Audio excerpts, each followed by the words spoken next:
Hunt, fish, shoot, back out on the range today, bringing you guys the Sig 320 RXP with the Romeo1 Pro sight on it. If you guys like what you see today, I want you to comment, subscribe, and click that bell for notifications.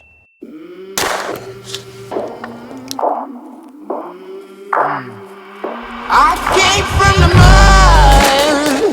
mud, there's dirt on my hands, strong like a tree, there's roots where I stand. Oh, I've been the Sig 320 RXP. This is a little bit different variant than your standard 320, but it's got a lot more upgraded features that really bring this pistol out and really makes it a sweet shooter. The first thing you're gonna get, is to make sure you guys know it's nice and clear, there's obviously no mags in the firearm, but you're gonna get, with this one, it's milled to accept the Romeo1 Pro on it, or it can also obviously accept a loophole because those both have the same footprint. It does have front and rear cocking serrations on the slide. Night sights, which can be co-witnessed through the sight perfectly. They are just absolutely perfect height. They are night sights, and you have a nice green dot that is very similar, or the X-ray sights that Sig has for all the 320s, and even some of the smaller ones are your 365 as well. You do have a different grip on this one compared to your standard 320. It's a little bit more vertical and does have a actual beaver tail on it, which is really nice because you can get a super high grip and it's not going to come up here. You're not going to get slide bite, which I don't really have any issues on my standard 320, but overall I would rather have that beaver tail like that. You do have a flat face trigger on there. That overall pull weight on it is very, very similar to what you would see with your regular 320, but it's very nice and crisp and breaks so nice and clean with the flat face like that. It actually feels shorter. The overall pull weight, though, from what I understand, isn't really any different, but it feels like it. No ambidextrous mag release on it, which is not a problem, okay? And the slide release, though, that is ambidextrous on there, which that's nice, obviously, if you have to do malfunction drills or whatever it would be, and you have, you know, some form of disability due to your hands being shot or whatever it could be, so that's nice. It does have a Picatinny rail on there, which I found a TLR1 8-shell streamline on there. The reason for that being is it works very well out of my Black Hawk Omnivore holster. After that, though, standard stuff for the 320 is you get is the takedown system. It is perfect. It's really probably one of the best ones out there. Obviously, you got FN does it too. Smith & Wesson's is a little goofy, but still not that bad. But the best part about it is the fact with this one is you just pull it back and you don't actually have to drop the trigger on it. You don't have to pull the trigger or do anything like that. So you just pull it back, you can turn your slide lever, and you can just take the slide right off. Comes out nice and easy. And they just do a very good job of making these firearms. Sig does a great job with the 320. I do really like it. I'm definitely a believer in them, and I love mine, in fact. Overall, though, with the two of them, there's not tons of differences, but I think that the extra money that this one will cost you, this one with the sight itself on there runs about $1,000. Which is pretty reasonable when you consider that you're getting nearly a $400 red dot on there with a firearm that's about $600 then. So usually, though, you can find the firearm itself alone in this configuration with the flat face trigger and all those options for quite a bit cheaper than, you know, you can find it seems like $550, $600 before. Now it might be a little tougher, but overall, just a really good value. Flared magwell on there for you. You do get 2 mags with it. They're both going to be good Sig magazines, 17 rounders. Steel, made in Italy, very good magazines. I really do like Sig mags a lot. They drop free, they're nice and smooth. Just a really good option for your pistols, and just really a nice feature. They drop nice and free, and that magwell on there that is a little beveled really does make a difference. I like it a lot. So today we're going to shoot this. We're going to do a few different drills and things like that. I'm going to shoot it out at 50 yards, probably 75 also on steel with that red dot, and see how it shoots. I just got to get a little sighted in, make sure it's zeroed. There's some talk out there that it comes from the factory zeroed, but I can tell you right away, this did not come from the factory zero, because as soon as I looked at the red dot on it, it's not lined up whatsoever with the sights. It's actually high right on it. So it's going to have to be adjusted a little bit, but overall, it does look really good. So let's shoot this gun, and you guys can get to see what you think.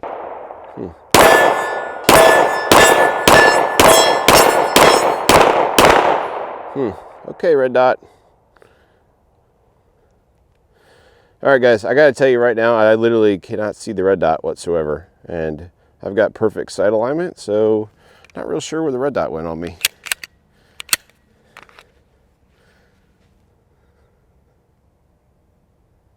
Okay.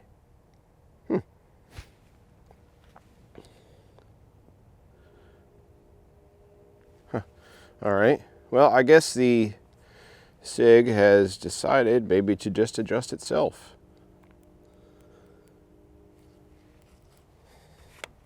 Or turn off completely, one of the two.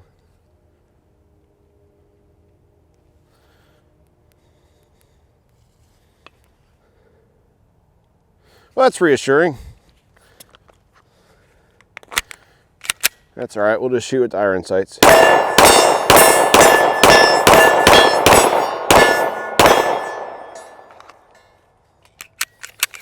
Well, that's a perfect example right there, guys, of why you do actually need iron sights when you're going to shoot with a gun or a handgun with a red dot on it, because the red dot literally isn't working right now. I don't really know what happened to it. I can't get it to turn back on. I'll have to check it out, but there you go. Right there, proof's in the pudding. You guys obviously see that my red dot failed on me. I could obviously still get hits on target using the iron sights to do that. So that's perfect as far as that goes. The gun is just flawless. Red dot, not so much. So really though, this review in my opinion isn't so much about the red dot. There's a lot of research and stuff out there for these, and there's a lot of good stuff about these red dots, but for me right now, it's failed. So I really don't know what else to say about it. In regards to the red dot issue that we had, I took it over, checked all the screws and everything like that. It actually turns out that the battery door on it itself was actually loose, and that's why that happened. So far today, we've shot probably about 100 rounds, and that was tight prior to starting our filming session here, and obviously that came loose at 100 rounds. That's something to keep note of when you have this optic, is that you need to check that battery door. It's also out there in some forums, because I had to look it up myself because I was a little bit concerned with it, but it's fine now. It seems to be working. So like, again, just something to keep in mind, and check that battery door on there.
Yeah, I do really like this Sig 320 and this RXP variant of it.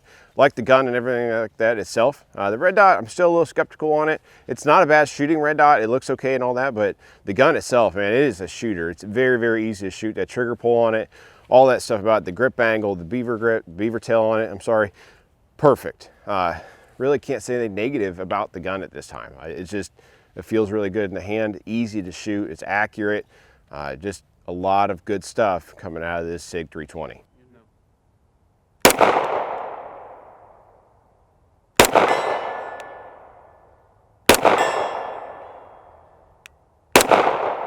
I can't believe I'm hitting this thing at all. I can hardly even see the target with the...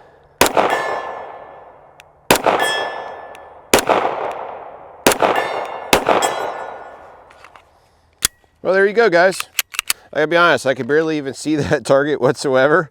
So I'm happy with that. That's at 50 yards. And like I said, again, I can hardly see the target due to how the sun's coming in right now and hitting the optic and all that. But I mean, obviously it's zeroed, it's on, it's shooting easy at 50 yards. And I mean, compared to, like, you guys watch it shoot to 48, 365 at 50 yards compared to shooting those, even my staccato. I mean, staccato's easy, but that's a completely different realm for guns. So very easy to hit 50 yards with it. Really not tough at all. Obviously, I think I only missed 1 or 2 out of that. And that's out of 10 shots. Very happy with it. Heck, I think when the lighting conditions and all that's right at the optic, and I don't have the sun beating right down on my eyes and into the actual objective lens, you could probably easily hit 10 out of 10. So very, very good shooting gun. Very, very happy with it. I'm gonna shoot a little bit more with it. I'm gonna shoot one-handed, right-handed, one-handed, left-handed, and then we'll do some closing thoughts.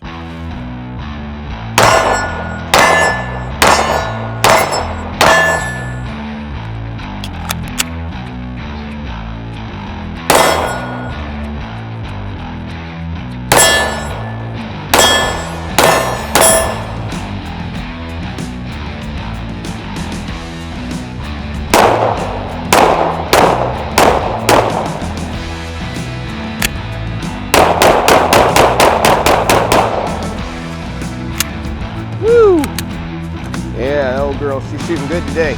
But overall, the Sig 320 RXP with the Romeo1 Pro, awesome combo. If you can get a good deal on it, highly recommend it. If you see some of the high prices out there, I don't know if I'd go and get it with the red dot then. Otherwise, I just get it with just the plain slide or even where it's just milled. Overall, very, very good gun. I do really, really like the 320s myself. They shoot good. I'm able to shoot them well. A lot of people I know can shoot them well. Very easy to shoot, a lot of good options, and especially with the fire control, you know how you can take it off and put in different grips and things like that. Just a lot of cool features to the 320. The Romeo1 Pro, not sold on it myself. Honestly, at one point when it failed on me, I wanted just to take red dot off this gun and shoot it with iron sights. I can shoot my 320 just fine with iron sights, and it shoots good with the iron sights. The 320s are very, very accurate handguns, probably one of the most accurate ones I can shoot, and I do really like them. So if you guys like what you saw today, I want you guys to like, comment, subscribe to the channel, ring the bell, and tell us what you think. And then follow along next time with Hunt, Fish, Shoot.